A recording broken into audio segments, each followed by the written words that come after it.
Hello and welcome to this panel as part of Sea Change Sessions. My name is Mandi McKay. I'm the Director of Sustainability for Sierra Nevada Brewing Company.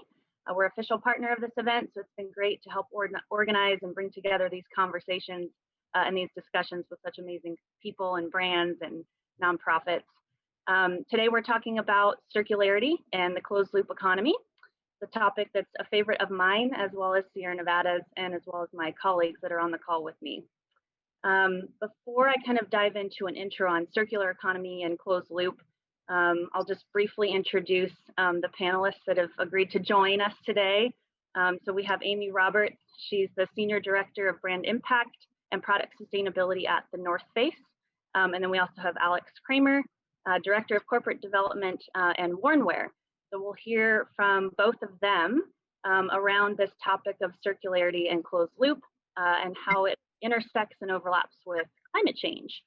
So just to briefly set the stage, if we think about global greenhouse gas emissions, we tend to think of them as coming from things like transportation or energy development or manufacturing or industry, agriculture, land use.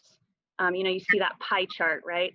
But if you take a step further and trace back some of those emissions from those sectors, you realize that quite a bit of it, a significant portion of greenhouse gas emissions coming from the products that we make and buy and sell and use and dispose of, whether we're talking about the manufacturing of those products or the transportation of those goods and products. So if you think about every product has an embedded carbon amount, right, as part of its life cycle. And so really overlap and intersection between the goods and products that we use is very connected when we talk about global greenhouse gas emissions and climate change overall. The circular economy is trying to redesign what we have become accustomed to as this linear model, right? So we extract raw materials, we manufacture products, we use them, and then we dispose of them. So it's a very linear point-to-point model. What the circular economy is trying to say is that there should be no end point, right?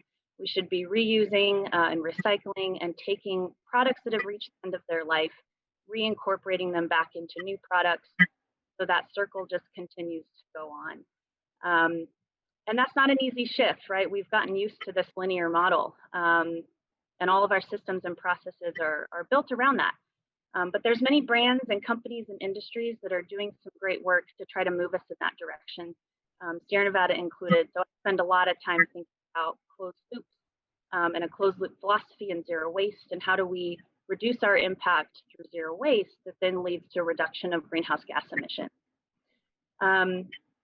So again, there's many companies and brands that are doing some great work around increasing resource efficiency, utilizing the principles of zero waste, using materials more wisely, all for that overarching benefit to build a more sustainable and climate resilient future. So that's what we're talking about today. Again, it's a topic that I'm really excited about and I've spent a lot of time thinking about. So I'm going to quickly pass it off to our panelists. And I really just want to hear from both of you. And Amy, maybe we'll start with you. Kind of what circularity means to you, maybe personally, but also highlights of maybe how the North Face has prioritized it or implemented it within the brands or products that you all make there. And then we'll also hear from Alex as well. Sure. So, I think one thing that the North Face and Patagonia have in common is just this love of the outdoors. And we're, of course, making products that enable people to get outside. So inherent in both our brands is this idea that we also have a responsibility to take care of these places. For the North Face, we've been in business now more than 50 years. And a big part of the idea behind circularity, I think, starts with the basic tenet around durability. So wanting to build products that are durable and will last over time. And then we really think of it as a spectrum. So part of it is what you talked about earlier, which is more than half our footprint, around 55%, is actually the product in terms of our carbon footprint. So we are putting a lot of effort into thinking about how do we make products that are more durable, but also extend the life of products. And a big part of that is the actual input. So I think the most basic thing is really having a warranty, which has been in place for a long time. So how do we take product back, repair the product, keep it in use longer? But the other thing we think a lot about initially is just the input. So we make a lot of synthetic product because we're making performance apparel. And of course, that is petroleum based. So part of the idea is to think about like, how do you even move to like bio-based solutions? But initially also, how do you make sure that your content is recycled? And so the industry as a whole has really had the opportunity to push the idea behind taking, whether it's plastic bottles or some other input, recycling them and turning them into another product. So I would say that's the beginning. And then along the way, there's a spectrum. So part of it is we have a program called Close the Loop, which has been in place for a long time, which allows consumers to return any sort of apparel or footwear to our stores, not necessarily just our product. And that's a very basic idea where you're taking items back. We have a partner in Soul for Soul, so then they're actually able to distribute, whether it's footwear or apparel, to people that might need it. But really, as we know, like even with those types of systems, still maybe 85% of textiles end up in landfill. So that's not really a final solution. So you've seen brands start to go down the path, like we have the North Face Renewed, where we're starting to actually take samples that come in, our product that we're not able to sell, repair it, and then sell it at a less expensive rate to the consumer. So we've started to build that business out over time.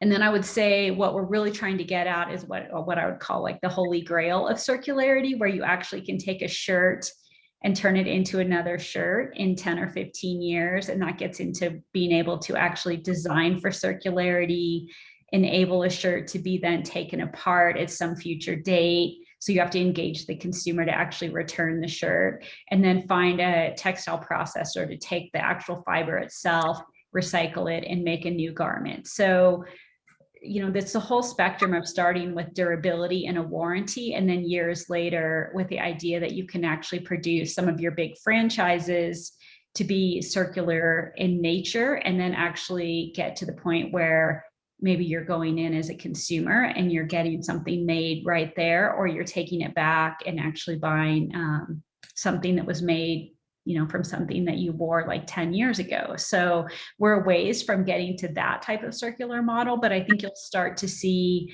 more and more brands producing design for circularity garments really within the next 5 to 10 years. Finally, I would just say that our carbon footprint reduction goals are very much based on that model, because even if we move all of our natural fibers to regenerative, and we're able to move all of our synthetics to recycled, which I think we're pretty close to now, like the carbon footprint won't really, we won't really hit our carbon footprint goals unless we're able to get to more of a circular business model. Oh, that's fantastic. I really appreciate you sharing all of that and kind of giving us a high level.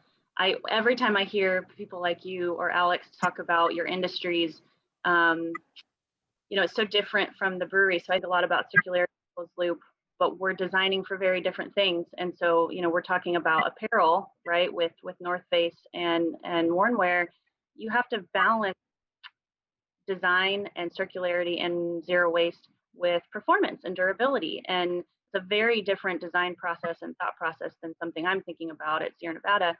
And again, we're talking about specific to winter mountain sports in this event. So, those products have to work. They have to perform really well. They have to protect people. They have to function. And then we're also thinking about that end of life. So it always makes me think. So thanks for that overview. Alex. Yeah, perfect intro, Amy. I mean, there's so much overlap, like she mentioned.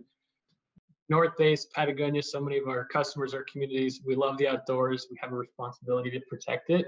And so, right, durability is the crux of many of these circularity initiatives and designing for circularity. So what I think is really exciting is, as we've, formerly our mission statement was build the best product, and we really, thought about the materials we use to when it gets in the customer's hands.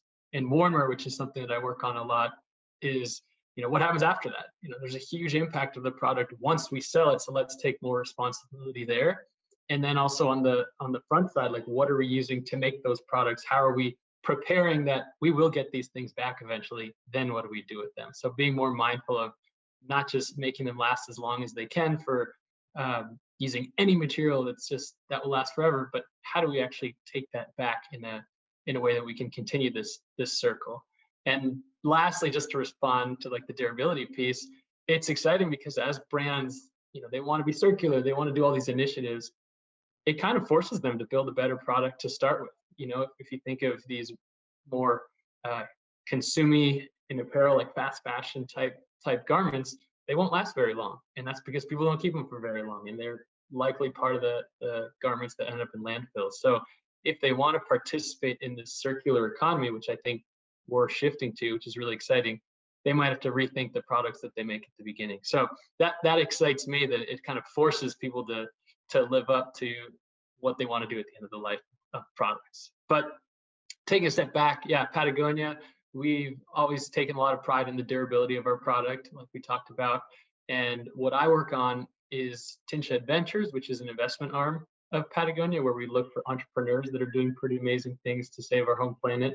And then Warnwear, which is really our hub for keeping that stuff in use. And on the Warnwear side, what I like to think of circularity not as this perfect circle, but as this like slinky or spring-like circle where there's circularity of products and there's circularity of functional or damaged products that can still be functional, then reselling them if they're already functional, and then recycling at the end of their life. So there's different ways you can complete the circle or continue the circle, and that's what Warnwear tackles. So over a decade ago, we launched Warnwear to talk about the stories we wear, all the as we repaired stuff, which we've been doing for decades. We got a lot of natural stories that were just like, thank you so much, I had this garment forever. And we realized there's a specialness to that. So repair is one important pillar to our circularity initiatives. And then we extended that to, what about if something's not damaged, but it's simply sitting in your closet? And that's where we launched a program where we buy back and resell used Patagonia. And that's been really great. And what's exciting about that is it's not only really good for our planet, but we've found it's a really good business decision. And as these brands enter the space, I'm sure Amy has the same thing, where other brands are coming to us and saying, how do we do it? Where do we start? And that's the kind of impact we want to have in the industry. And then lastly, for all the stuff that is maybe beyond repair, just like Amy, ultimately, we would love to have that fully circular solution where everything we make, we take back and ultimately goes into the new products that we create and manufacture. And so that's where the Tinshed Venture side of my work comes in, where we are looking at those recycling innovations that will allow us to do that. I'm sure the North Face faces the same thing. We make technical products that perform a certain way, so to deconstruct that is really difficult. And so how can we make products with that plan in mind? And on the flip side, for everything that's already out there, how do we invest and take advantage of new innovations to help us do better stuff with that waste? So yeah, it's definitely a big spectrum, but we're really excited because I do think we're at the beginning of it for the apparel industry, and we're seeing a lot of other brands start making moves and collaborations to take advantage of the stuff that they're making. Awesome.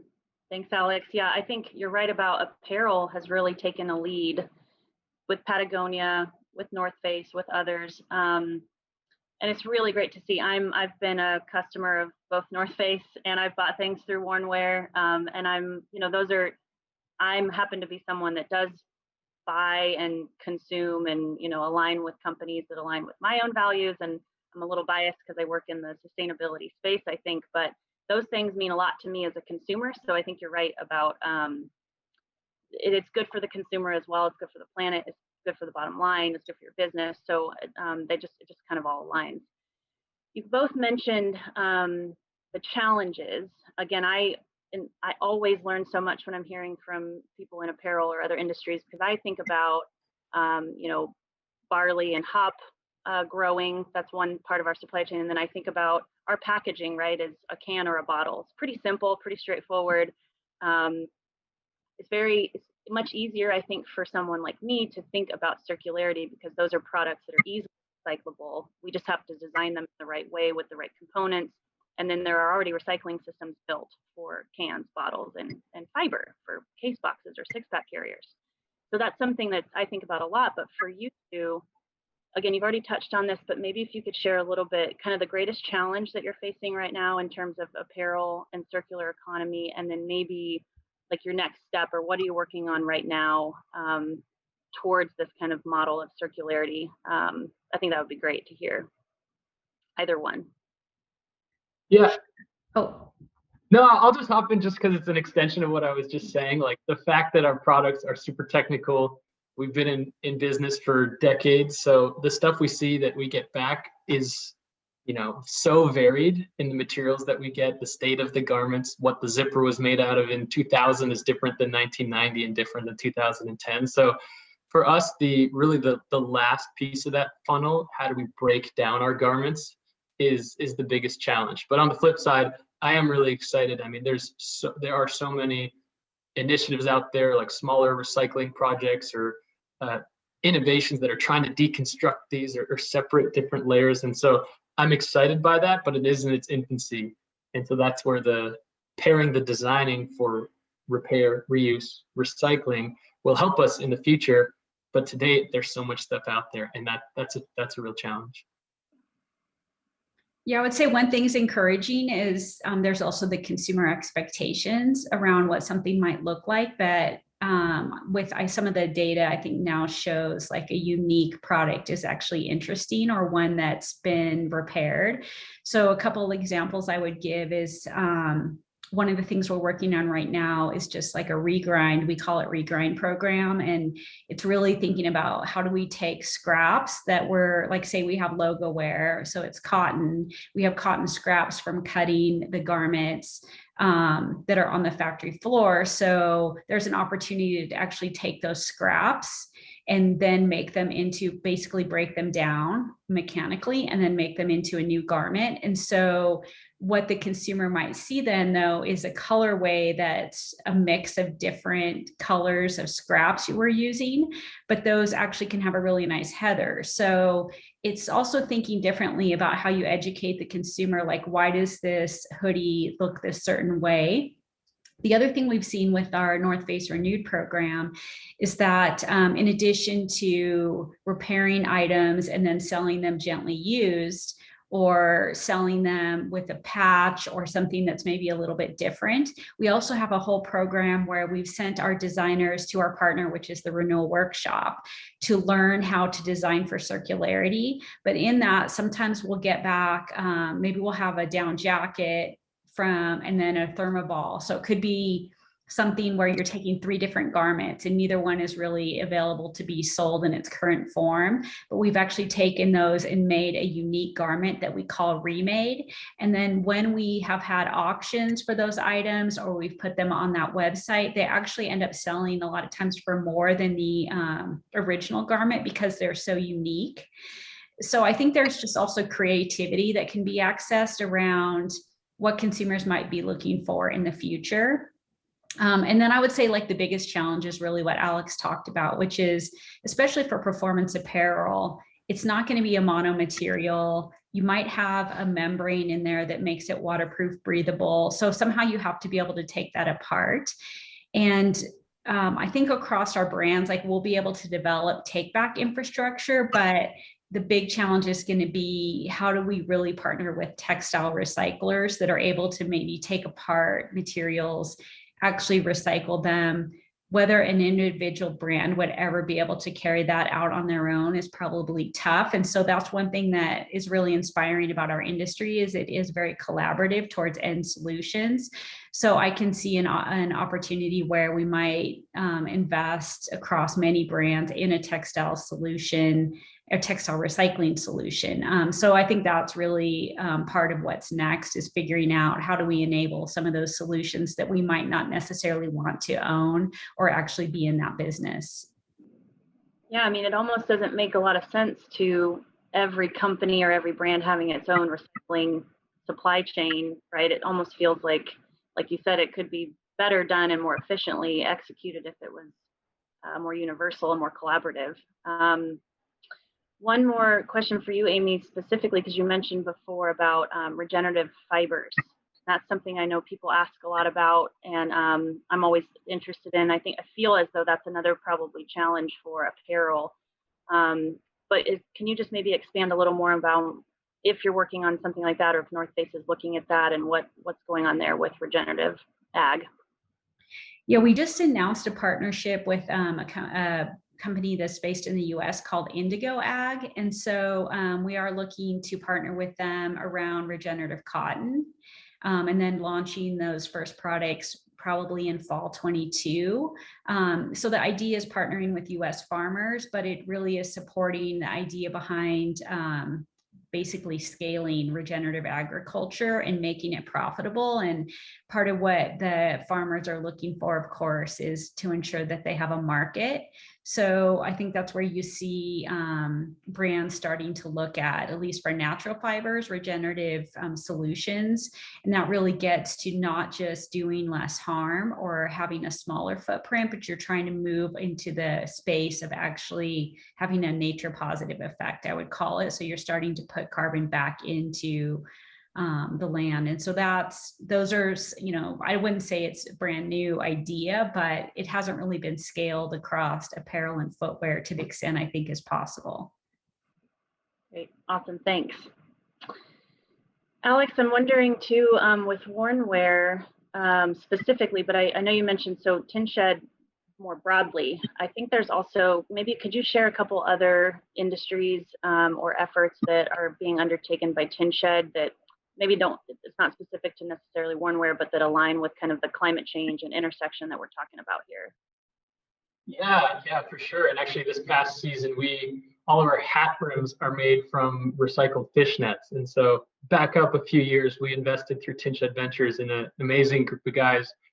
Their company was Berea, and they identified this problem that a large percentage of ocean plastic waste, ocean pollution, came from fish nets, but also that a lot of those fish nets are there's a few different types of materials, but it's not that widespread. So it's pretty manageable if you can get them back to recycle them in an effective way. And so that's what they set out to do. And they work with local fishermen in South America, and they pay them. Oftentimes these are the older fishermen that can't go on the boats anymore. And now they have a new source of income. So they'll pay them for it. Then they'll break them down, clean them, recycle them. And initially they started with sunglasses and skateboard decks, just to prove like we can make a physical product with it. And then, like I said, fast forward, they're in all of our hat brims. And so it's pretty amazing where they are taking something that almost best case ends up in a landfill, sometimes just gets cut off the side of the boat, and have a real solution for it. So there's no reason why we or a lot of other hat brims out there in the industry can't use this material. It's fully traceable down to the fishery, and diverts that waste and also diverts the need for whatever that new likely petrochemical input is being used for the hat. So it was really amazing. It's really fun. And then they also have a take back program to make sure that once those hats, can they recycle the brim into something new. So it's been really fun for us. We're really focused on being able to tell the story in the most deep and traceable way. And so that's what we really like about what they offer. I mean, it's pretty amazing. And the way they say it, that the fishermen kind of looked at them like they were crazy people, that they actually wanted to pay them for this waste. And then when they came back with those products I mentioned, it like blew them away, and they become like these evangelists for what they do and recruit new fishermen. So it's a pretty special story, and shows how if you get creative and try to see value in what others see as waste, you can do a lot. And that's, I think, one of the founding principles of circularity is value exists in what's already out there. So we don't need to take more from our planet's resources to make the new stuff that we all crave. And yeah. No, you're hitting on you're right. That's sort of the tenet, what we're talking about of circularity, is this really just rethinking. It's thinking differently about how we do things on the planet, and particularly with building products and materials. It's just rethinking and kind of disrupting that linear model that we were talking about at the beginning. And it's kind of amazing what creativity and just a little innovation and ingenuity will do, right? And so it's always encouraging to hear that we're moving in this direction. I think people like myself often feel like it's not fast enough, right? And we've got to do more and quicker, especially when we're talking about climate change. But it is inspiring when you hear the good and the value and the productivity that can come from just rethinking some of these old ways that we've been kind of stuck in and that we've built ourselves around. I guess just to kind of finish up, maybe if each of you have one or two goals that either you personally or your company or brand is thinking about for 2021, or what you're working on right now, would be great to hear, I think, for listeners. And then we'll wrap it up after that. Alex, you want to start? Oh, wow, put on the spot. No, I think for my goals, I think we launched this Warmware buyback program almost 5 years ago now, and it's really special. It's grown in a great way. So my goal is just to keep that momentum going. And as what we find is it takes a lot of creativity to get stuff back from our customers, to make sure they know that we do that. And like I said, that funnel, if it's resellable, great. If it needs repair, we'll repair it, get it back. If it's beyond repair, let's just make sure we can recycle it most responsibly. But for me, my goal is to just keep that Warmware momentum going internally and externally. I think it's just there's a lot of momentum, a lot of exciting, and a lot that we can do there alongside the whole world of secondhand markets and circularity. So I hope to continue to push that. And I am really excited for it.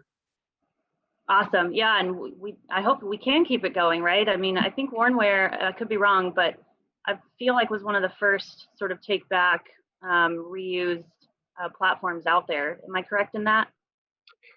I think so. That could be. And I know there's a lot of like smaller ones. Some brands do it like in their stores, so in different ways. And that's what I think is pretty exciting, is it doesn't need to look the same for every brand. And we're seeing that. Great. Well, thank you for just kind of giving us an insight into Warmware. And again, I've been a customer and I really appreciate that platform. Awesome. And sorry to put you on the spot. No problem. Amy, what are you working on in 2021?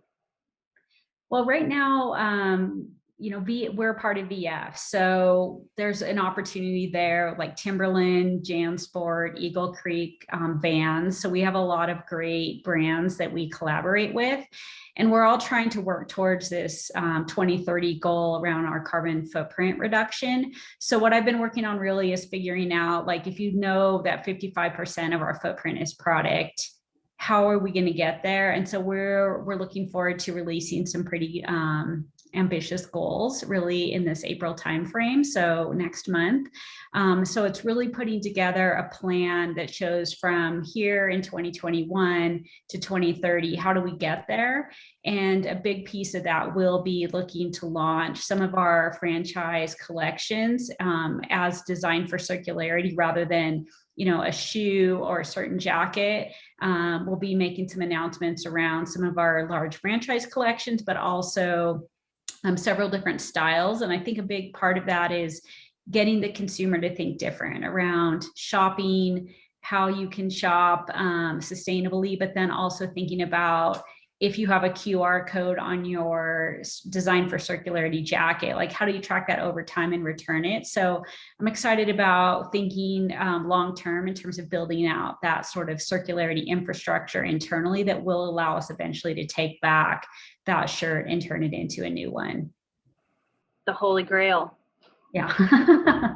Awesome. Well, I'm looking forward to hearing those announcements. Again, just for my own knowledge and for as a consumer, it's always great to hear and listen to people outside of the industry that I work in talking about the same principles and ideas. And like I said, it even shakes up my own thinking because I get very, hyper focused on the brewery supply chain, which is very different. We're faced with similar challenges, but in different ways. So it comes to life in very different ways in different industries. So I've learned a lot. I'm looking forward to hearing more about your announcements and Warmware continuing on. I want to thank you both so much for speaking with us today and being on this panel.